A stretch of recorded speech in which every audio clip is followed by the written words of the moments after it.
Boundary Poker, Brad speaking. Good morning, Nojan for 2-5 please. Alright, I can check there. Thank you.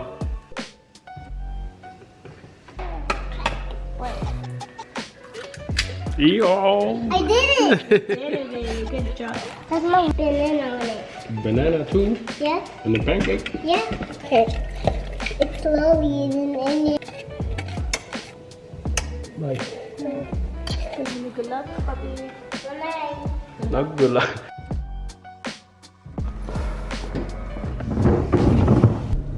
Wo gehst du hin? Zocken, Lan? Zocken? Kommst du? Kaffee? Kaffee, Lan? Viel Spaß? Heide. Viel Glück? Danke. Gewinn schön! Jo. Was geht denn, Leute? Mega schönes Wetter heute. Die Sonne knallt. Ist eigentlich viel zu warm für so ein Hoodie, was ich gerade anhabe.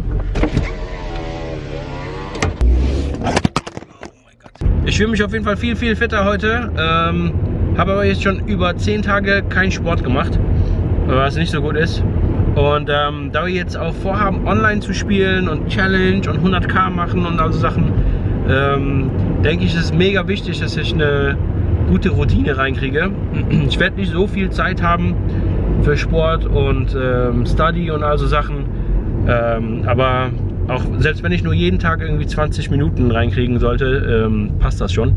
Macht auf jeden Fall einen mega Unterschied, als wenn ich gar nicht trainieren würde und studien würde und all so Sachen. Also muss ich jetzt zusehen, dass ich irgendwie jeden Tag 20 Minuten Sport, 20 Minuten Study und dann meinen Tag beginne. Es wird nicht immer so einfach sein, da ich ja oft mit den Kids bin und erstmal Frühstück mache und deren Haare und Klamotten und all so Sachen.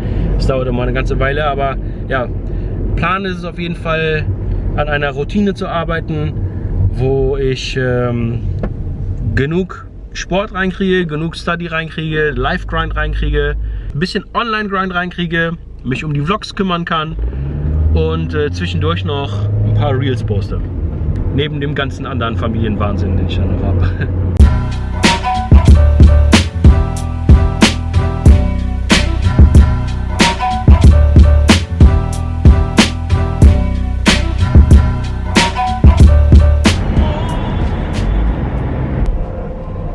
Meal Prep wäre auch nicht schlecht, wenn wir das in diese neue Routine mit reinkriegen könnten irgendwie. Ich bin in letzter Zeit mega faul, was das angeht.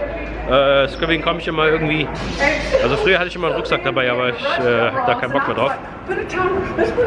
Da konnte ich immer schön irgendwie Snacks mitbringen, aber mittlerweile esse ich halt einfach hier im Aria und wenn man hier jeden Tag isst, es gibt zwar gesunde Optionen, aber jeden Tag ist auch irgendwie schlecht. Okay, also. Ich habe noch einen anderen Regular getroffen hier, der meinte, dass hier ein Actionspieler war, der aber leider schon broke gegangen ist. Es laufen wohl 2 Tische und die sind wohl okay, aber nicht mehr so gut, da der Actionspieler weg ist. Aber ist egal, wir setzen uns hin, spielen einfach unsere Stunden runter und gucken, was passiert.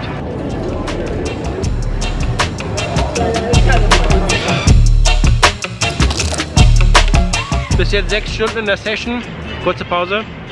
Jetzt, ja, ich bin Break-Even, nichts passiert. Obwohl einiges passiert, ich bin für 1800 drin. Ich habe irgendwie am Anfang nicht so gut gespielt, muss ich auch sagen. Ich habe in 2 Händen, glaube ich, sogar, ich kann mich jetzt nur noch an einer erinnern, aber da habe ich, am River hätte ich nochmal for Value betten können, da habe ich aber hinterher gecheckt. War halt schlecht gespielt irgendwie, nicht ganz fokussiert, weiß nicht, irgendwie ein bisschen off gewesen am Anfang. Ein bisschen zu passiv halt einfach. Und dann habe ich auch ein bisschen Bad Run gehabt. 3 Bettpötte verloren und keine Ahnung, Bluffs sind nicht aufgegangen. Eine Hand speziell war ziemlich lustig, Open Raise ich Buben, ist ein Straddle Pot, kriegt einen Call, also ich Open Raise auf 25, Button called und der Straddler raised auf 125. Ich call mit den Buben, Flop kommt Dame, 6-2. Straddler ist mega Action-Spieler. Der 3-bettet auch die wildesten Hände einfach. Er 10-bettet auf jeden Fall $75. Ich calle, Button callt auch. Turn kommt eine Blank. Er checkt, ich check. Button call, checkt hinterher. River kommt jetzt noch eine Dame. Er bettet 150.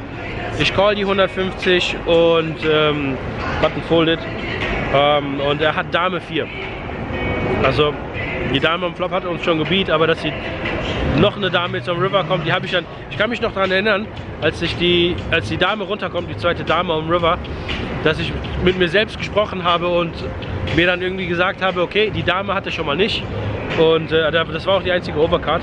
Ja, wie gesagt, er ist halt ein Actionspieler, bei dem weiß man nicht, entweder hat das oder hat es halt nicht. Und in diesem Fall hat das halt.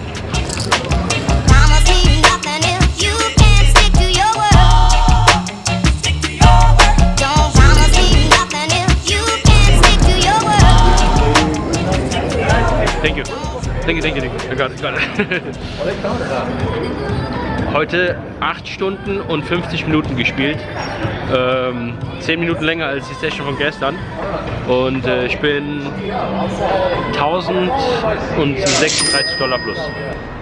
Ich weiß überhaupt nicht, ob ich genug Material am Tisch gefilmt habe, denn nachdem ich in der ersten Hälfte irgendwie nicht so konzentriert war oder passiv gespielt habe, habe ich versucht, mich danach irgendwie, ich war total locked in, habe auch die Kamera schon in meinem Hoodie gehabt. Normalerweise ist das direkt, habe ich meine Kamera direkt auf der Rail, damit falls was passiert, damit ich das schnell raushole und filmen kann. Aber ja, wie gesagt, erstmal locked in gewesen und ja, ein paar schöne Hände gewonnen auch. Aber einmal mit Ass König Double Up, da war ein Maniac am Tisch, der saß leider nur 30 Minuten da, hat aber 3-4 Leute aufgedoppelt und mich halt auch einmal. Und da habe ich dann mit Ass König aufgedoppelt, kommt König hoch, ich check zu ihm hin und er geht einfach all in. Wenn man dem irgendwie Schwäche gezeigt hat, dann war das für den irgendwie ein Zeichen, all in zu gehen. Also war check, beste Play. Und ja, hat er mich da aufgedoppelt. Und mit Assen habe ich auch einen großen Pot gewonnen. Under the Gun Open Race und ich bin im Big Blind mit Assen. 3-Bet auf 60. Und Flop kommt Dame, 10, noch was. C-Bet, er callt, Turn kommt König. Nochmal C-Bet, er callt. Und ich setze ihn da, also da kann er easy natürlich Pocket Damen haben oder so. Oder Pocket 10er sogar. Aber ich bin davon ausgegangen, dass er dann Turn allerspätestens dann raisen würde. Und River kommt nochmal eine Blank. Und ich bette groß und er callt mich da. Ich bin davon ausgegangen, dass er da Ass König gehabt hat. Der ist auch mega tilt gewesen und ist dann nach der Hand dann abgehauen. Ich habe ja gestern gefragt, welche Poker-Tracker-App ihr benutzt. Und die meisten von euch haben Poker Bankroll Tracker empfohlen. Also Poker Bankroll Tracker, diese Namen aber auch. Auf jeden Fall Poker Bankroll Tracker hat gewonnen. Ich werde auf jeden Fall Poker Bankroll Tracker runterladen, denn nicht nur weil ihr alle damit super zufrieden seid, sondern weil Poker Bankroll Tracker mir jetzt auch sogar bei Instagram folgt.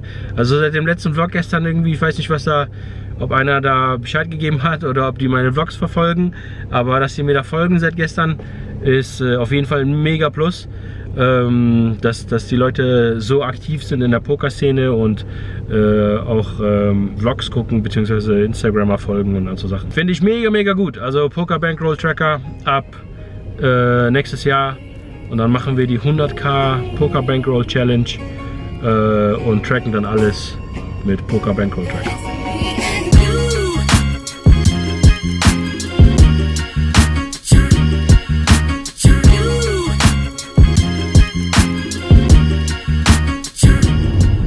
Fast zu Hause, Leute. Hier neben mir ist Aliante Casino. Ist direkt 5 Minuten von unserem Haus entfernt, aber die haben leider kein Pokerroom. Das ist mega schade. Wir haben noch Santa Fe hier, aber da läuft nur 1-3 und ist wahrscheinlich nicht so gut. Habe ich noch nie gespielt. Aber das sind so alles so diese... Also die sehen alle so aus wie Red Rock Casino ungefähr. Es saß einer am Tisch, der hatte Nasenbluten und der hat sich ständig ja, so Papiertücher in die Nase gesteckt und dann ist dann alle 10 Minuten oder so auch gewechselt, wie so ein Tampon. Das habe ich auch bei Instagram gepostet und ein Local hier, so auf einem Grinder, der hat mir dann in der Nachricht geschrieben und meinte, ist ja ekelhaft, hoffentlich habt ihr den rausgeschmissen oder was weiß ich, nach dem Motto, hoffentlich hat das jetzt aufgehört und sonst muss der gehen. Und dann habe ich ihm gefragt, wie sieht es denn aus, wenn das ein Whale ist? Würdest du das dann dulden oder immer noch ekelhaft? Dann frage ich euch einfach mal dasselbe. Wenn ihr wisst, dass ihr Tausende von Dollars gegen ihn gewinnen könntet, Würdet ihr das dulden mit dem Nasenbluten oder zu ekelhaft? Ich meine, solange nicht auf die Karten blutet, ist doch alles in Ordnung, oder?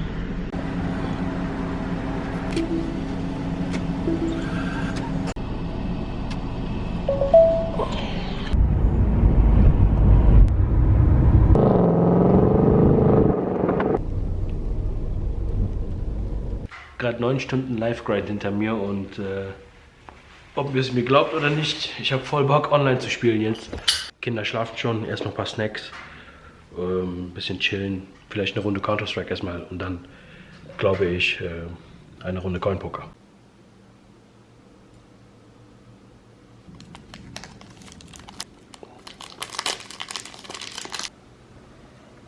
Ich bin schon seit 1,5 Stunden in der Session hier und wir sind auf jeden Fall plus. An dem Tisch sind wir 1 Stack plus und da sind wir $12 plus. Ich spiele hier 2 NL100 Tische und ich habe mich nebenbei bei hier Poker Bankroll Tracker habe ich runtergeladen und es geht ab morgen schon los. Ich habe die 2 Sessions von diesem Monat schon eingetragen, manuell eingetragen und ab morgen switche ich einfach hier zu Poker Bankroll Tracker. Bevor ich meinen Vlog beende, Leute, nicht vergessen, es gibt mit einem Giveaway, wer den letzten Vlog nicht gesehen hat, $25 auf CoinPoker. Für die, die sich mit dem Code Dawson bei CoinPoker angemeldet haben. Erste Runde. Danach gibt es nochmal ein Giveaway für alle. Schickt mir eure Usernames und im nächsten Vlog werde ich den Gewinner dann ziehen. Alles klar, Leute. Vielen Dank fürs Liken, Kommentieren und nicht vergessen, abonnieren. Peace.